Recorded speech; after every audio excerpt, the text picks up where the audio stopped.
Hello everyone, welcome back to my channel. तो आज हम स्टार्ट करेंगे एक्सरसाइज 5.3 का क्वेश्चन नंबर 10। अगर आप इस चैनल पे नए हैं तो बिल्कुल लाइक, सब्सक्राइब एंड शेयर करिए। तो हम स्टार्ट करते हैं क्वेश्चन नंबर 10। तो क्वेश्चन नंबर 10 में आपको यहाँ पे दिया है, show that A1, A2, A3 till AN form an AP where AN is defined as first part AN is equal to 3 plus 4N, second part AN is equal to 9 minus 5N, and also find the sum of first 15 terms in each case। तो इस question में आपको दिया है A1, A2, A3, AN, ये एक series है।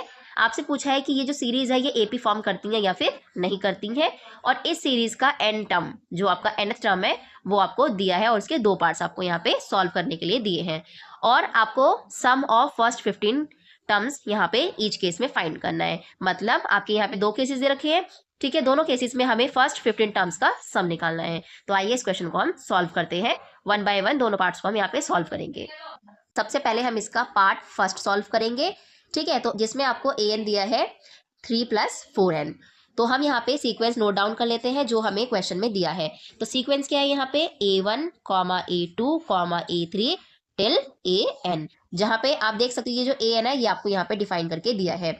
तो हम सबसे पहले इस क्वेश्चन को स्टार्ट कैसे करेंगे, हम यहाँ पर सबसे पहले ये जो सीक्वेंस है इसको हम नंबर फॉर्म में चेंज कर लेंगे।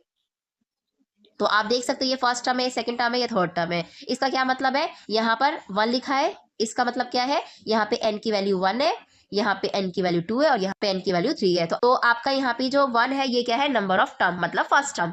2 है यहाँ पे, ये क्या है, सेकेंड टर्म। 3 है यहाँ पे, ये क्या है, आपका थर्ड टर्म। तो हम 1 बाय 1 करके सारी वैल्यूज को हम यहाँ पे फाइंड करेंगे। तो सबसे पहले हम इसकी फर्स्ट टर्म फाइंड करेंगे। सो 4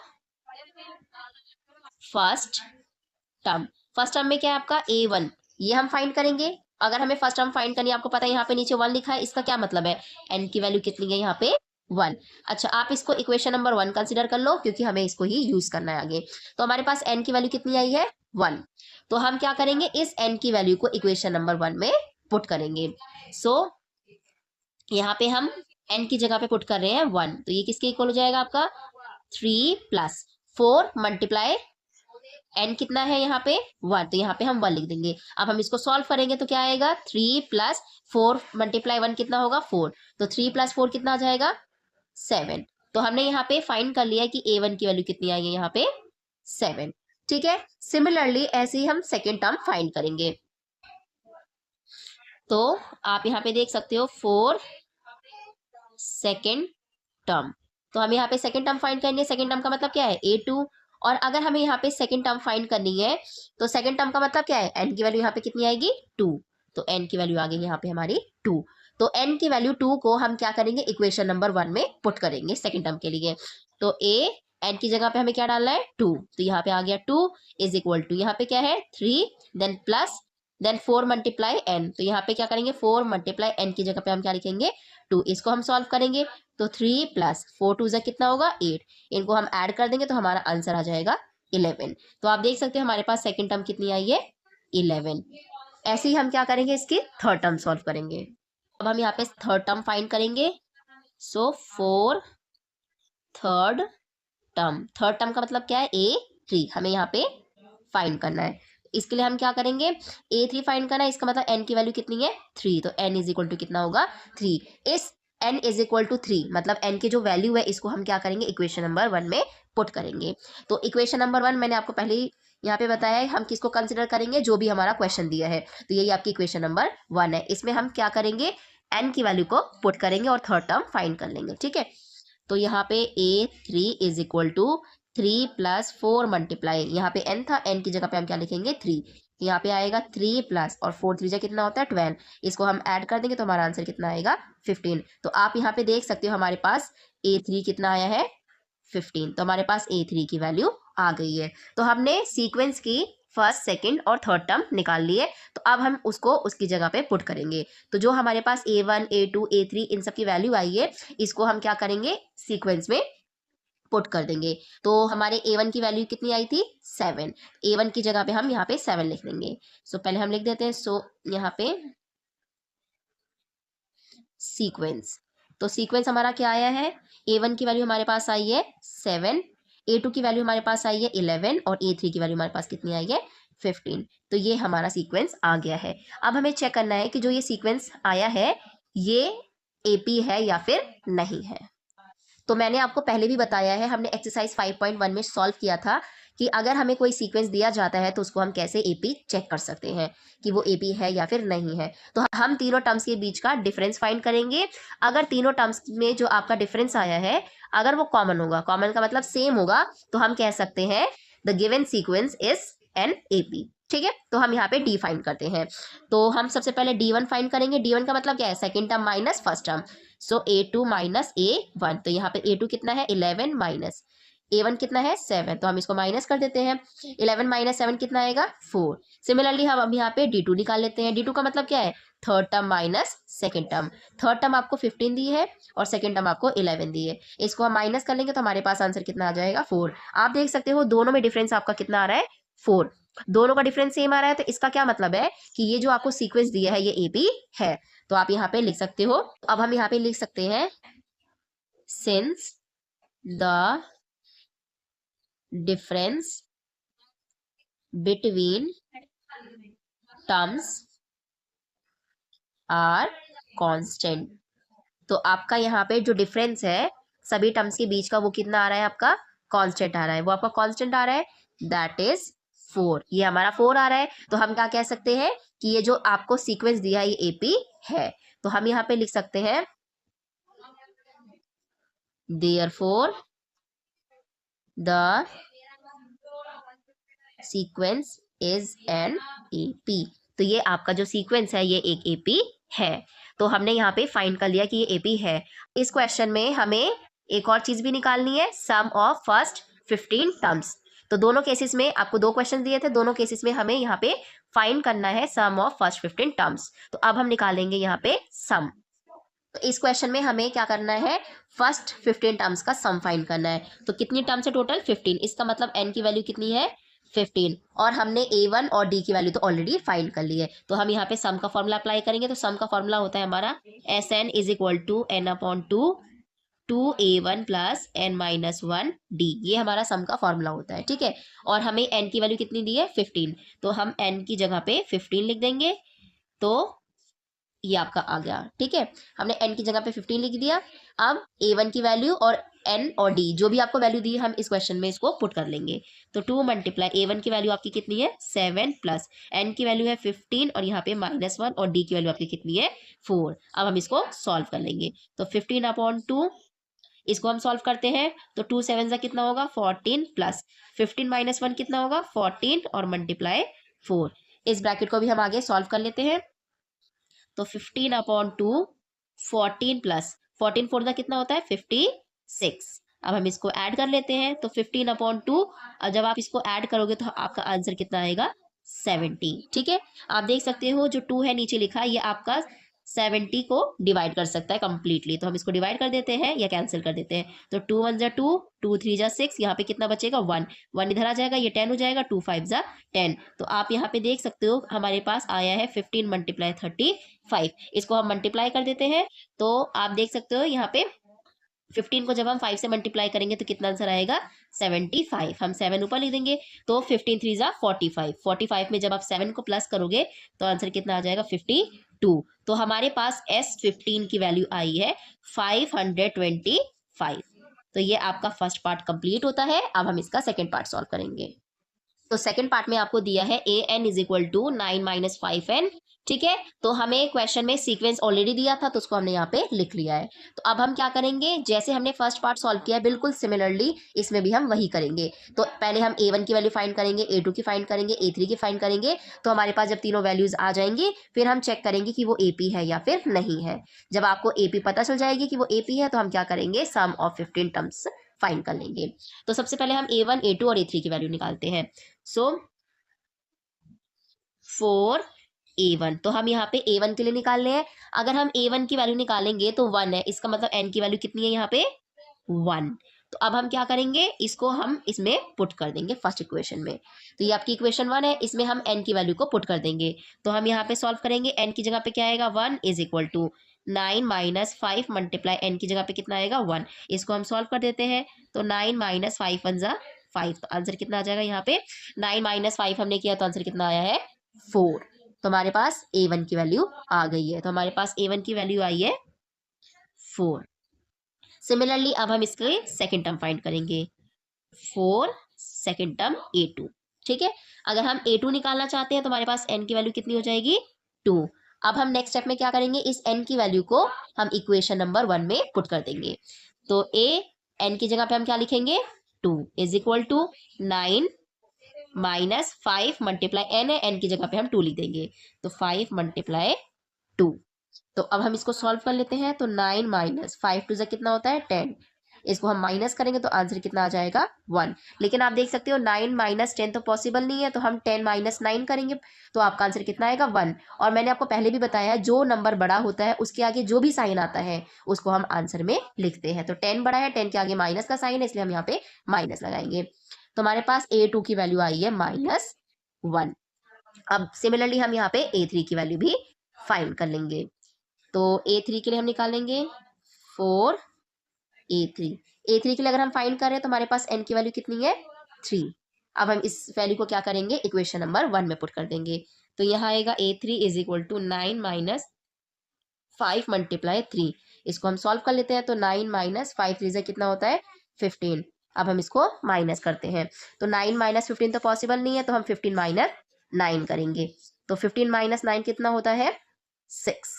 15 बड़ा है, इसके लिए यहाँ पे क्या आएगा माइनस का साइन। तो हमारे पास A3 की वैल्यू आई है -6। तो आप देख सकते हो हमारे पास first term, second term, third term तीनों टर्म्स आ चुकी हैं। अब हम उसको सीक्वेंस में लिख देते हैं। तो हमारा सीक्वेंस आया है A1 A2 A3। हम इसकी वैल्यू को पुट कर देते हैं। तो A1 की वैल्यू हमारे पास आई है 4 और A2 की वैल्यू हमारे पास आई है -1 और A3 की वैल्यू हमारे पास आई है -6। तो ये हमारा सीक्वेंस आ गया है। अब हम चेक करेंगे कि ये AP है या फिर नहीं है। उसके लिए हम D फाइंड करेंगे। तो D1 पहले फाइंड करते हैं। तो D1 क्या होता है A2 माइनस A1। A2 की वैल्यू कितनी है -1 और ये माइनस हम यहाँ लगाएंगे और A1 की वैल्यू कितनी है 4। तो आप देख सकते हो ये माइनस है, ये माइनस है, माइनस माइनस प्लस 4 और 1 कितना हो जाएगा 5। बड़ा आपका यहाँ पे 4 है, इसलिए यहाँ पे आएगा माइनस, क्योंकि इसके आगे माइनस का साइन है। अब हम निकालेंगे इसका D2। D2 क्या होगा A3 माइनस A2। ठीक है, A3 की वैल्यू है हमारे यहाँ पे 6 और ये वाला माइनस यहाँ पे आएगा और A2 कितना है -1। तो इसको हम सॉल्व करेंगे तो -6 माइनस और माइनस कितना हो जाएगा प्लस और यहाँ पे आएगा 1। इसको हम सॉल्व करेंगे तो 6 माइनस 1 कितना होता है आपका 5, क्योंकि माइनस और प्लस क्या होता है माइनस। और आप देख सकते हो यहाँ पे 6 बड़ा है, उसके आगे माइनस का साइन है, इसलिए यहाँ पे माइनस आएगा। तो हमने यहाँ पे देखा कि यहाँ पे जो D1 है उसकी वैल्यू भी -5 आई है, D2 की वैल्यू भी -5 आई है। तो आप देख सकते हो यहाँ पे D की वैल्यू सेम आई है दोनों केस में। तो हम यहाँ पे लिख सकते हैं since the difference is constant.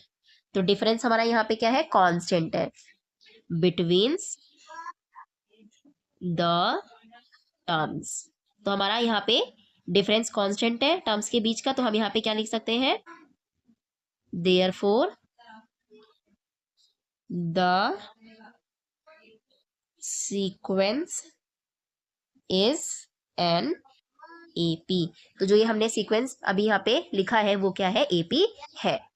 तो हमने चेक कर लिया कि ये AP है।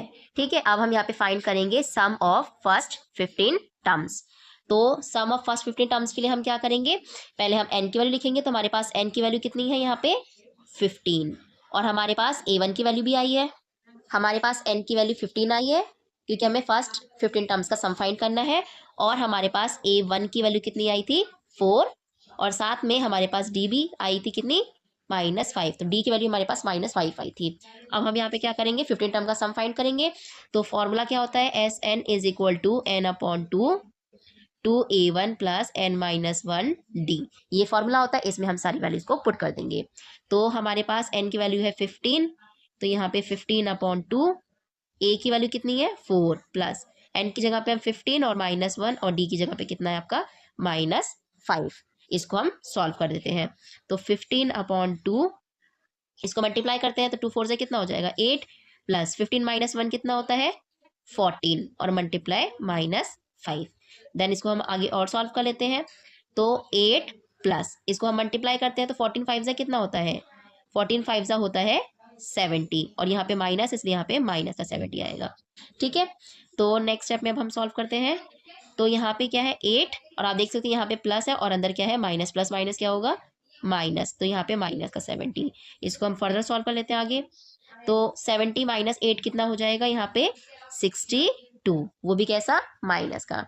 देन हम इसको आगे सॉल्व करते हैं तो आप देख सकते हैं 62 और 2 आपका ये दोनों कैंसिल हो जाएंगे 2 के टेबल से, तो इसको हम कैंसिल कर देते हैं।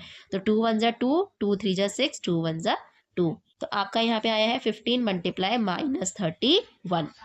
इसको हम मल्टीप्लाई कर लेते हैं।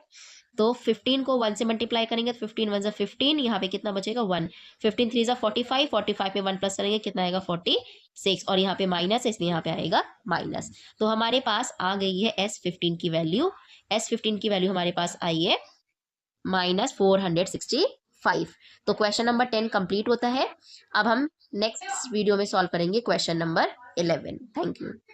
तो अब हम सॉल्व करने जा रहे हैं क्वेश्चन नंबर 11। इस क्वेश्चन में आपको दिया है if the sum of n terms of an AP is 4n - n square, what is the first term. First term का मतलब क्या है यहाँ पे a1 और जिसको हम s1 भी कहते हैं। And what is the sum of first two terms and what is the second term. Similarly find third term, 10th term and nth term. तो इस क्वेश्चन में आपको ये दिया है। तो सबसे पहले हम यहाँ पे नोट डाउन कर लेते हैं जो भी हमें यहाँ पे इन्फॉर्मेशन गिवन दी है। तो सबसे पहले आप देख सकते हो यहाँ पे हमें सम ऑफ n टर्म्स दिया है कितना 4n - n स्क्वायर, तो इसको हम लिख देते हैं। तो सम ऑफ n टर्म्स का मतलब Sn, ये कितना दिया है 4n - n स्क्वायर। एक हमें ये चीज दी है। अब हमें यहाँ पे फाइंड क्या करना है, हमें S1 फाइंड करना है। तो हमें S1 फाइंड करना है। What is the sum of first two terms, इसका क्या मतलब है फर्स्ट टू टर्म्स का हमें यहाँ पे सम फाइंड करना है, दैट इज S2 आपको यहाँ पे फाइंड करना है। एंड आपको सेकंड टर्म फाइंड करनी है। तो सेकंड टर्म यहाँ पे सम तो नहीं बोला है, सिर्फ सेकंड टर्म बोला है, इसका मतलब है हमें यहाँ पे A2 टर्म फाइंड करनी है, second term. And third term 10th term, third term का मतलब A3, 10th टर्म मतलब A10 ये फाइंड करना है और nth टर्म तो मतलब an। तो ये सारी चीजें हमें यहाँ पे फाइंड करनी है। तो सभी को हम 1 बाय 1 सॉल्व करेंगे। तो जैसे हमने क्वेश्चन नंबर 10 में सॉल्व किया था बिल्कुल सिमिलरली इसमें भी हम वैसे ही सॉल्व करेंगे। यहाँ पे हमें सम ऑफ n टर्म्स दे दिया है। तो सबसे पहले हम क्या करेंगे S1 S2 ये सब टर्म्स निकाल लेते हैं। S1 का मतलब क्या है सम ऑफ फर्स्ट टर्म, तो हम यहाँ निकालते हैं सम ऑफ फर्स्ट टर्म। तो हम फर्स्ट टर्म का यहाँ पे सम निकालते हैं, इसका मतलब क्या है S1 हम ये निकालेंगे। ठीक है, तो हमें S1 फाइंड करना है। तो हम क्या करेंगे S1 मतलब यहाँ पे n की वैल्यू कितनी है 1, तो n इज इक्वल टू 1। हम इसको क्या करेंगे, इसको हम कंसिडर कर लेते हैं इक्वेशन नंबर 1। हम n की वैल्यू को इक्वेशन नंबर 1 में पुट करेंगे। तो यहाँ पे क्या आएगा S1 is equal to 4 multiply n - 1 का स्क्वायर। इसको हम सॉल्व करते हैं तो 4 यहाँ पे आपका 1 आ जाएगा।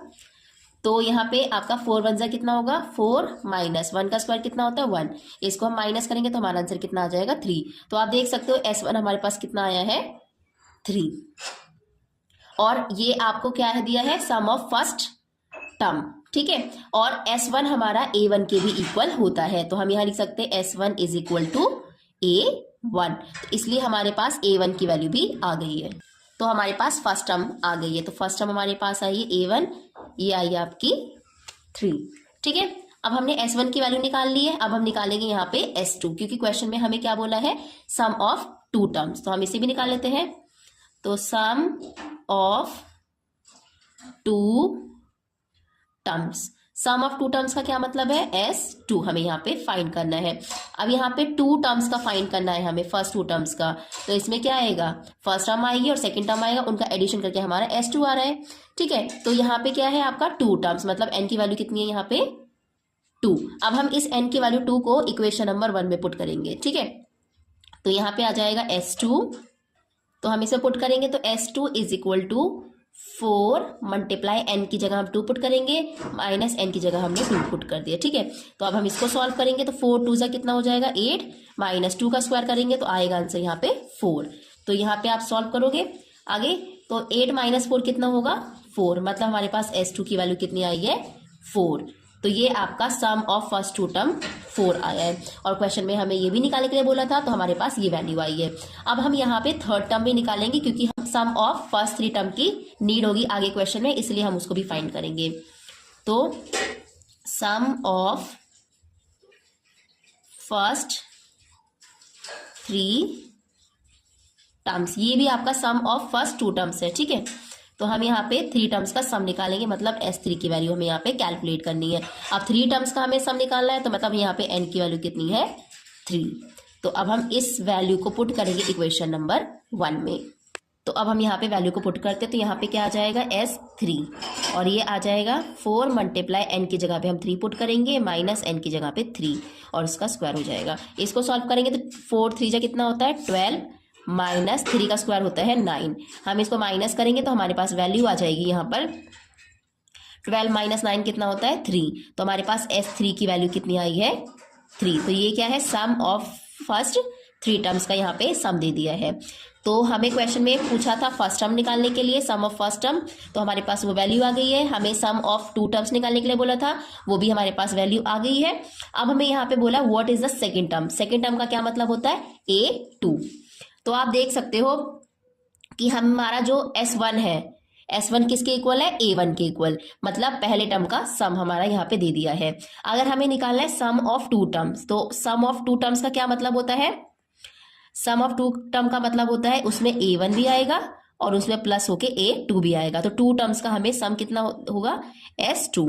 तो यहाँ पे हमें वैल्यू किसकी फाइंड करनी है सेकेंड टर्म की। सेकेंड का मतलब ये टर्म हमें फाइंड करना है, ये टर्म हमें फाइंड करना है, तो हम यहाँ पे फाइंड कर सकते हैं। तो आप देख सकते हो कि अगर हमें सम ऑफ 2 टर्म्स निकालना है तो हम यहाँ पे A2 निकालना है, तो A1 की वैल्यू हमारे पास ऑलरेडी है, A1 को हम क्या लिख सकते हैं S1 भी लिख सकते हैं और plus A2 is equal to S2। अगर हमें A2 की वैल्यू फाइंड करना है तो हम S1 को उधर लेके जाएंगे, तो यहाँ क्या बचेगा A2 is equal to S2 minus S1। तो यहाँ पे हम S2 की वैल्यू पुट करेंगे और S1 की वैल्यू पुट करेंगे, तो हमारे पास सेकेंड टर्म आ जाएगी। तो S2 की वैल्यू हमारे पास आई है 4 और S1 की वैल्यू हमारे पास आई है 3। इसको हम माइनस करेंगे तो हमारे पास वैल्यू आ जाएगी 1। इसका मतलब क्या है, हमारी जो सेकेंड टर्म है वो है 1। ठीक है, अब हमें निकालना है इसमें थर्ड टर्म 10th टर्म। तो पहले हम थर्ड टर्म निकालेंगे, तो हमें थर्ड टर्म फाइंड करना है। अब हमें थर्ड टर्म कैसे मिलेगी, हम जब सम ऑफ 3 टर्म्स करेंगे। ठीक है, यहाँ पे लिख सकते हो थर्ड टर्म को, जैसे अभी हमने देखा नीचे कि अगर हमें सेकेंड टर्म निकालनी है तो हम sum of 2 term minus sum of first term करते हैं। ऐसी अगर हमें थर्ड टर्म निकालनी है तो हम क्या करेंगे, sum of 3 terms minus sum of 2 terms करेंगे यहाँ पे। ठीक है, इसको मैं साइड में आपको करके दिखाती हूँ। तो आप यहाँ पे देख सकते हो कि S3 को हम क्या लिख सकते हैं A1 plus A2 plus A3। S2 को हम क्या लिखेंगे A1 प्लस A2। अब ये दोनों आपस में माइनस हो रहे हैं, तो जब माइनस होंगे तो ये टर्म और ये टर्म कैंसिल हो जाएगी आपकी और बचेगा क्या यहाँ पे 3 बचेगा A3। तो इसलिए हमारा यहाँ पे A3 लिखा है।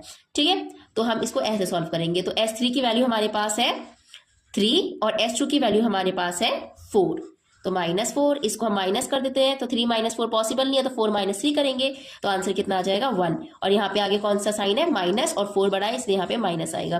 तो हमारे पास थर्ड टर्म आई है -1। अब हम इसका 10th टर्म निकालेंगे। तो 10th टर्म हम कैसे निकाल सकते हैं, अगर हमें A10 निकालना है तो हम क्या करेंगे, हम यहाँ पे S10 माइनस S9 करेंगे। जैसे अगर हम यहाँ पे 3 निकालना है तो हम 3 - 2 करते थे सम के उस फॉर्मूले में से। तो ऐसे अगर हमें यहाँ पे A10 निकालना है तो हम sum of 10 terms minus sum of 9 terms करेंगे।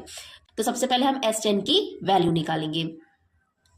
तो S10 की वैल्यू हम इस फॉर्मूले से निकाल सकते हैं। तो यहाँ पे SN लिखा है और N की जगह हमारे पास कितना है 10, तो हम इस फॉर्मूले को अप्लाई कर देंगे यहाँ पर। तो आप देख सकते हो यहाँ पे इसकी जगह पे हम क्या लिख सकते हैं 4 और यहाँ पे N की वैल्यू कितनी है 10, तो हम जहाँ जहाँ N है वहाँ पे हम 10 पुट कर देंगे। तो मल्टीप्लाई 10 माइनस 10 का स्क्वायर, तो ये आ गई S10 की वैल्यू माइनस। अब हम S9 की भी ऐसे सॉल्व कर लेंगे। तो S9 में क्या होगा 4 मल्टीप्लाई जहां पर N है वहां पर हम 9 पुट कर देंगे, तो 9 माइनस 9 का स्क्वायर। तो हमारे पास ये वैल्यू आई है। इसको हम सॉल्व कर लेते हैं। तो 4 10 से कितना होता है 40, 10 का स्क्वायर कितना हो जाएगा 100। तो ये आपका पहला ब्रैकेट है S10 के लिए माइनस, इसको सॉल्व कर लेते हैं। 4 9 से कितना होगा 36 माइनस 9 का स्क्वायर कितना होता है 81। इसको भी हमने सॉल्व कर लिया। अब हम इसको माइनस करते हैं। तो 40 माइनस 100 तो पॉसिबल नहीं है, तो 100 माइनस 40 कितना हो जाएगा 60। 100 बड़ा है, इसके आगे माइनस है इसलिए यहाँ पे भी माइनस आएगा। तो ये हमारा इसका सोल्यूशन है माइनस। अब हम इसको भी माइनस कर लेते हैं। तो 81 माइनस 36 करेंगे क्योंकि 36 माइनस 81 पॉसिबल नहीं है। तो आप देख सकते हो 1 माइनस 6 पॉसिबल नहीं है, तो यहाँ से कैरी जाएगा, ये 6 ये 11 हो जाएगा, 11 माइनस 6 कितना हो जाता है 5, और यहाँ कितना बचेगा 7, 7 माइनस 3 कितना होगा 4, और 81 आप देख सकते हो बड़ा है, इस पे माइनस है इसलिए यहाँ पे भी माइनस आएगा। अब हम इनके ब्रैकेट को ओपन कर लेंगे तो कितना होगा -60, माइनस और माइनस क्या हो जाएगा प्लस, और यहाँ पे आ जाएगा 45। ये माइनस है ये प्लस है, माइनस प्लस माइनस होता है इसलिए हम यहाँ पे माइनस कर देंगे, तो 60 माइनस 45, तो हम यहाँ पे 60 माइनस 45 करेंगे। 0 माइनस 5 पॉसिबल नहीं है, यहाँ से एक कैरी जाएगा, ये 10 हो जाएगा, तो 10 माइनस 5 कितना हो जाएगा 5, यहाँ बचेगा 5, 5 माइनस 4 कितना हो जाएगा 1, तो यहाँ पे आ जाएगा आपका 15। 60 बड़ा है, इसके आगे माइनस का साइन है इसलिए यहाँ पे माइनस आएगा, तो हमारे पास A10 की वैल्यू आ गई है। A10 की वैल्यू हमारे पास आई है -15। अब हमें एन टर्म भी निकालना है। एन टर्म का मतलब क्या है AN, एन टर्म का मतलब है AN की वैल्यू हमें यहाँ पे फाइंड करनी है। तो AN की वैल्यू हम दो तरीके से फाइंड कर सकते हैं। अभी जैसे हमने ये ऊपर वाला क्वेश्चन किया है वैसे भी हम AN की वैल्यू फाइंड कर सकते हैं, और इसको सॉल्व करने का एक और तरीका है, वो आपका सिंपलेस्ट है, तो मैं आपको वही समझाती हूँ। तो AN हमें फाइंड करना है, आपको पता है AN फाइंड करना तो इसका एक फॉर्मूला भी होता है, तो हम इसके लिए लिख लेंगे उसका फॉर्मूला, ये होता है A1 प्लस n-1D। अब आपको पता है यहाँ पे मेरे को n की वैल्यू नहीं दी है, आप देख सकते हैं यहाँ पे n की वैल्यू आपको पता नहीं है, तो हम इसकी भी वैल्यू रखेंगे नहीं, लेकिन इसको सॉल्व करने के लिए हमें A1 और D की वैल्यू चाहिए, ठीक है। तो ये हम निकाल सकते हैं बाय फॉर्मिंग AP, तो हम इसकी वैल्यू को निकाल सकते हैं AP बना के। आपको पता है कि अभी हमने यहाँ पे कुछ टर्म्स निकाली है जिसमें A1 की वैल्यू कितनी आई है 3, तो AP क्या होती है A1 A2 A3 होता है, तो A1 की वैल्यू हमारे पास कितनी है 3, और हमने यहाँ पे A2 की वैल्यू भी फाइंड की थी, वो आई थी हमारी यहाँ पे 1, और साथ में हमने A3 की वैल्यू भी फाइंड की है, वो है हमारी -1। तो ये हमारी AP बन गई है जिसमें ये फर्स्ट टर्म है, और हमें फर्स्ट टर्म चाहिए और साथ में हमें D भी चाहिए, तो D हम यहाँ से कैलकुलेट कर सकते हैं। तो D क्या आएगा आपका यहाँ पे 1 - 3, हम second term minus first term कर देंगे तो हमारे पास D की वैल्यू आ जाएगी। तो आपका 1 - 3 पॉसिबल नहीं है, तो 3 - 1 कितना होगा 2, 3 बड़ा है इसके आगे माइनस है इसलिए यहाँ पे क्या आएगा -2, तो हमारे पास D की वैल्यू आई है -2। तो और हमारे पास A1 कितना है 3, तो हम A1 और D की वैल्यू को इसमें पुट कर देंगे, ठीक है। इसको हम कंसीडर कर लेते हैं इक्वेशन नंबर 2, तो हम यहाँ लिखते हैं put value of D and A1 in equation 2, तो हम इक्वेशन 2 में D की और A1 की वैल्यू पुट कर देते हैं। तो यहाँ पे आएगा AN is equal to A1 plus n-1D, ये आपकी इक्वेशन नंबर 2 है, इसमें हम पुट करते हैं। तो A1 की वैल्यू हमारे पास कितनी है 3, प्लस n की वैल्यू तो हमें यहाँ पे पता नहीं है और हमें वो दी भी नहीं है, और D की वैल्यू हमारे पास कितनी है -2। तो अब हम इसको आगे कैलकुलेट करते हैं, तो ये 3 आपका एज इट इज आ जाएगा, प्लस अब जो ये आपका बाहर -2 है इसको ब्रैकेट के अंदर लेके जाएंगे, तो इसको हम पहले n से मल्टीप्लाई करेंगे, तो आप देख सकते हो ये माइनस का 2 है, तो 2 को अगर हम n से मल्टीप्लाई करेंगे तो क्या आएगा यहाँ पे -2n। अब हम इसको 1 से भी मल्टीप्लाई करेंगे तो 2 1 = 2 हो जाएगा। अब देख सकते हो यहाँ पे माइनस और यहाँ माइनस है, तो माइनस माइनस हो जाएगा प्लस, तो हमारे पास ये आया है। इसको हम आगे ब्रैकेट ओपन करके सॉल्व करते हैं, तो यहाँ पे आएगा 3, अब यहाँ पे बाहर प्लस का अंदर क्या है माइनस प्लस माइनस माइनस, ये हो जाएगा 2n, ये प्लस है ये प्लस है, प्लस प्लस प्लस होगा इसलिए हमारा ब्रैकेट ओपन करके 2 आपका प्लस में ही रहेगा। अब आप देख सकते हो ये नंबर है और ये नंबर है, दोनों ही नंबर है, ये प्लस हो रहा है ये प्लस हो रहा है, तो दोनों आपके क्या हो जाएंगे प्लस, क्योंकि प्लस प्लस क्या होता है प्लस, तो 3 + 2 कितना हो जाएगा 5, और ये हो जाएगा -2n। तो हमारे पास AN की वैल्यू आ गई है, तो ये हमारे पास AN की वैल्यू आई है 5 - 2n। तो क्वेश्चन नंबर 11 यहाँ पे हमारा कंप्लीट होता है। आई होप आपको समझ में आया होगा। तो नेक्स्ट वीडियो में हम क्वेश्चन नंबर 12 सॉल्व करेंगे और उसके आगे के क्वेश्चन सॉल्व करेंगे। Thank you.